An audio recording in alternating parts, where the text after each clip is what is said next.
मैं अपनों की गोदी में आके बैठा जी।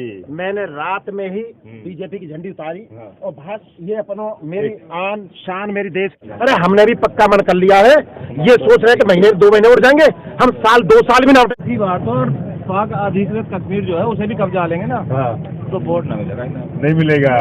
बहुत बड़ी बात कही है कि 370 को हटा दिया और अगर अधिकृत कश्मीर को भी कब्जा लेंगे तो भी वोट नहीं मिलेगा। डेमोक्रेटिक भारत पर ताजा तरीन खबरों को देखने के लिए सब्सक्राइब करें हमारा चैनल। नमस्कार, मैं महेश वर्मा, डेमोक्रेटिक भारत और सबका आवाज लगातार यहाँ पर लोगों से बात कर रहे हैं। किसान आंदोलन पर हम एक चर्चा कर रहे हैं कि इतना लंबा समय हो रहा है और लोग डटे हुए हैं। गर्मी बढ़ रही है, लेकिन मुझे लगता है कि अब गर्मी उनके शरीर में बढ़ रही है और ये आंदोलन लंबा जाएगा। मेरे साथ यहाँ पर कमांडो साहब हैं, उनसे जानते हैं कि सर 90 से ज़्यादा दिन हो चुके हैं और हमें जानकारी मिली है कि आप इस आंदोलन से पहले और इस आंदोलन के दौरान भी आप भारतीय जनता पार्टी में थे। क्या वजह है कि आपने भारतीय जनता पार्टी को त्याग दिया, छोड़ दिया? बहुत बहुत धन्यवाद आपका किसानों की आवाज ऊपर तक पहुंचाने के लिए। जिस दिन ये राकेश टिकैत जी यहाँ पे अकेले पड़ गए थे, 200-250 आदमी रह गए थे और सरकार की पूरी मंशा थी उनको उठाने की, तो मुझे लगा यार अपना बड़ा भाई मेरे पार्टीबाजियों के चक्कर में है नहीं, जो पार्टी हमें बहकाती आ रही है जनता को गोली देके गुजरात से लेके यहाँ तक, अब मेरे भाई को जरूरत है वहाँ पे। भाई रो रहा है स्टेज पे खड़ा हुआ, तो रात में ही मैंने मुनादी करवाई थी अपने गांव में और क्षेत्र करके मैंने बताया कि भाई अपने भाई को जरूरत है, सब लोगों को सपोर्ट देने की जरूरत है। मैं अपनों की गोदी में आके बैठा जी।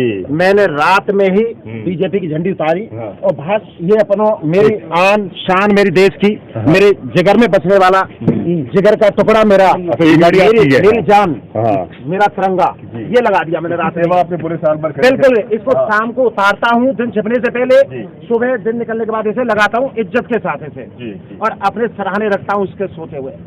इसके नीचे सारी पार्टियां हैं, तो पार्टियां कुछ भी नहीं है भाई, पार्टियां कुछ भी नहीं होती। अपना भाई कोई रूठे ना, अपना साथी कोई छूटे ना, और मेरे साथी और मेरे भाई कौन है? मेरे किसान। ये खाली किसानों की लड़ाई नहीं है, ये किसान मजदूर की लड़ाई है। किसान बिल्कुल, किसान है तो मजदूर है, मजदूर है तो किसान है। बिल्कुल है। अकेले किसानों की लड़ाई नहीं, और किसान कौन? ये खाली जातिगत की लड़ाई नहीं है। आंदोलन को ये समझे, जो किसान है ये कोई भी जाति का है, वो सब किसान है, और खेती किसानी में करने वाला सब कामगार भी किसान है। तो लड़ाई ये 80 करोड़ लोगों की है, 80% लोगों की, 80% की है ये लड़ाई खाली उसकी नहीं है, तो ये समझे। तो जब हम कहते हैं सत्य श्यामलाम मने शीतलाम, पहाड़ों से बहती हुई हवाएं मैदान में आती हैं, है नहीं, किसानों की फायरों से ठंडा होता है, और ये गाड़ियों में नेता मोटे पेट वाले ये एसियों से ठंडे होते हैं, और होके 10 मिनट भी नहीं बैठ सकते।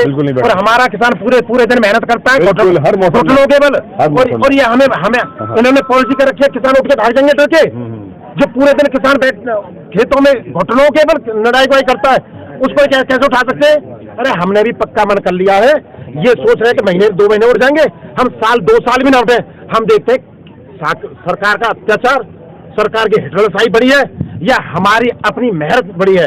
हमारी अपनी मेहनत से भाई, हमने जो है पूरी मेहनत से उनके साथ विधायकी चुनावों में दिन रात उनके साथ रह के उनको वोट दिलवाए।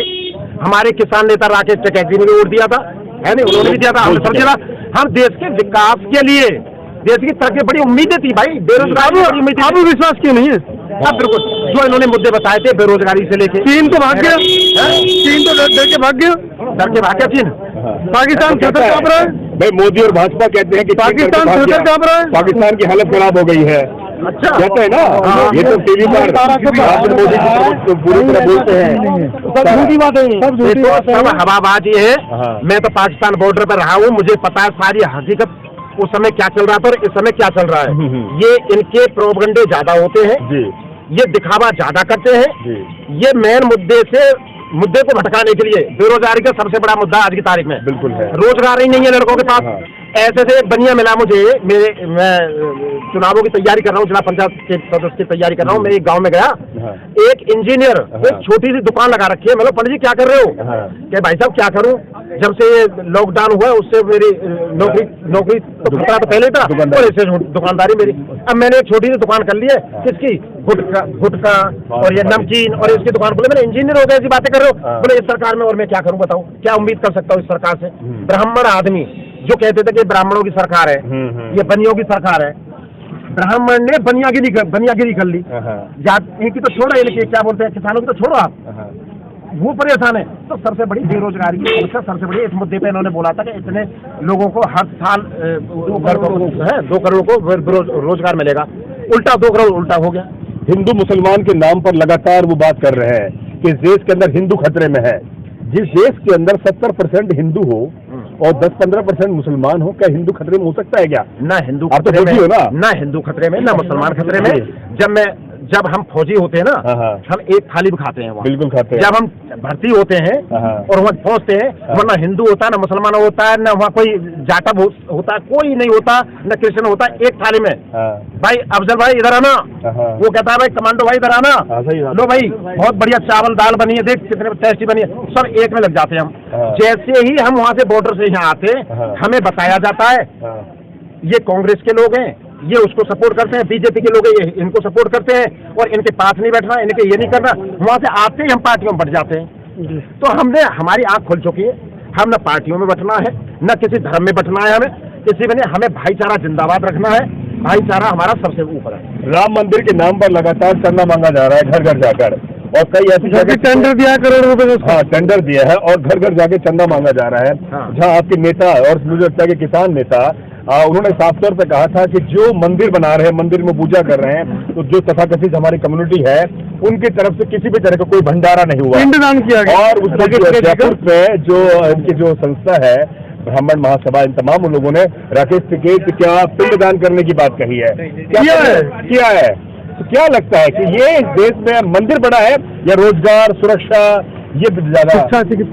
इनको तो मौका चाहिए कहीं से कमाने का। 2000 करोड़ का टारगेट रखा, एक हफ्ते में राम भक्त 2000 करोड़ इकट्ठा करेंगे, ये टारगेट रख देते हैं, वो चाहिए। फिर उसके बाद क्या होता है पता नहीं चलता।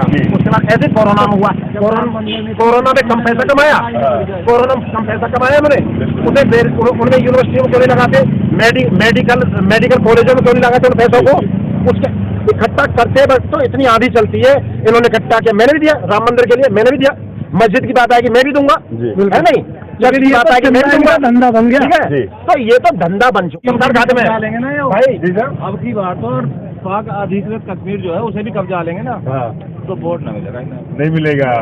बहुत बड़ी बात कही है कि 370 को हटा दिया, और अगर अधिकृत कश्मीर को भी कब्जा लेंगे तो भी वोट नहीं मिलेगा।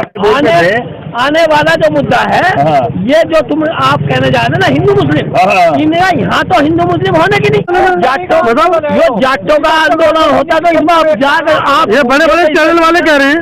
और मैं अपना संयुक्त सचिव बार खैर का वकीलों का और जाति से धोबी, इस सरकार ने इतना हिंदू मुस्लिम बांट रखा है। अब हिंदू मुस्लिम नहीं है, हम किसान हैं, किसान हिंदू नहीं है, हम किसान हो गए। और हम उन्होंने कह दी मोदी आंदोलन, हम आंदोलन जीवी है, आंदोलन जीवी है क्या?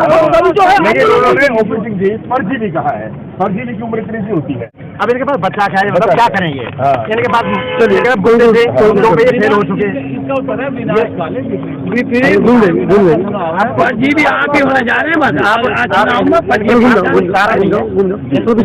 हल्दी बन चुका है ये आंदोलन, न ये सटक सकते न ये उगल सकते, है नहीं? इनके गले में लटक है। इन्होंने धन खूब इकट्ठा कर लिया है, और फिर भी कहते हैं कि आर्थिक स्थिति ठीक नहीं है, आर्थिक स्थिति ठीक नहीं है, कमजोरी है। अब बयान क्या दे रहे हैं? अब उस वाले मुद्दे पे ये कह रहे हैं कि पेट्रोल वाले मुद्दे पे कह रहे हैं कि भाई पेट्रोलियम मंत्री कह रहे हैं कि देखो सरकारों की वजह से इस देश के अंदर पेट्रोल दाम बढ़ रहे हैं, टैक्स लग रहा है। बट ठीक है, टैक्स कम करके आप दूसरी बात दे दो, कम कर दो। आप उसको अब क्या जरूरत पड़ रही है आपको बताने की कि बेसिक प्राइस 30 रुपए है, इतना टैक्स इसमें क्या मतलब उससे? अब क्या मतलब जनता को कैसे समझा रहे हैं? टीवी पे देखिए, और वो टीवी चैनल जो राष्ट्रीय चैनल है जो बिके हुए हैं, वो किसानों की क्यों नहीं दिखा रहे हैं? एक एक तंबू को दिखा रहे हैं, देखिए यहाँ जाके। और ये कमांडो पीसिंग देखिए, फॉर्चुनर ले रखी है, मुझसे सवाल करे फॉर्चुनर कैसे खरीदी, मैं बताऊंगा। मैंने कल की खुदाई करी, फॉर्चूनर खड़ी थी मेरी। इनको इस बात से दुख लगता है किसान का बेटा फॉर्चूनर लेके क्यों खड़ा है, कैसे खड़ा है? इस बात से दुख है। आइए कोई हमारे नेताओं को होना चाहिए ये तो, इनका क्यों हो? तो इनको बताएं, दिखा के। ये चैनल कभी नहीं दिखाते ये टेंट ऐसे गर्मी में रह रहे हैं, ये रह रहे हैं, ये चैनल दिखाए। जब इन पे अटक गई तब दिखा रहे हैं 30 रुपए बेसिक प्राइस, 30 रुपए बेसिक प्राइस, इतना टैक्स, इतना ये, यानी कि एक तरह से दुखड़ा रोना। सरकार किसानों के सामने दुखड़ा रो रही है कि जब हम कैसे बचाव करें, हम तो मर गए, रोना बाकी जल्दी आंसू आ जाए।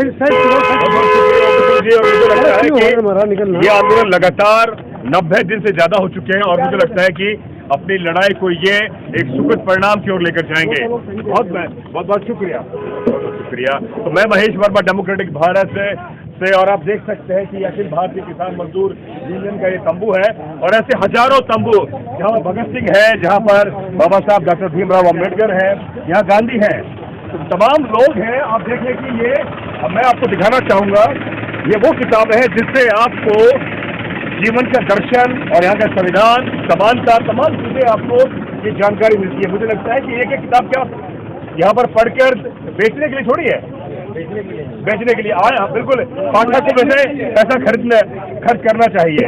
ये सब किताबें हैं, कुछ हम मतलब वो फ्री में ये जी जी जी जी जी, एक मैगजीन जो है हम उसको दे सकते हैं लोग। जी जी जी, ये फ्री का हम दे रहे हैं ताकि इसको पढ़े लोग, पुराने हमारे पास जो हमारे सर्विस। चलिए कौन करते हैं? और यहाँ पर किताब भी कुछ पुराने पढ़े हैं, कुछ आदमी नहीं है महिलाओं की। जी।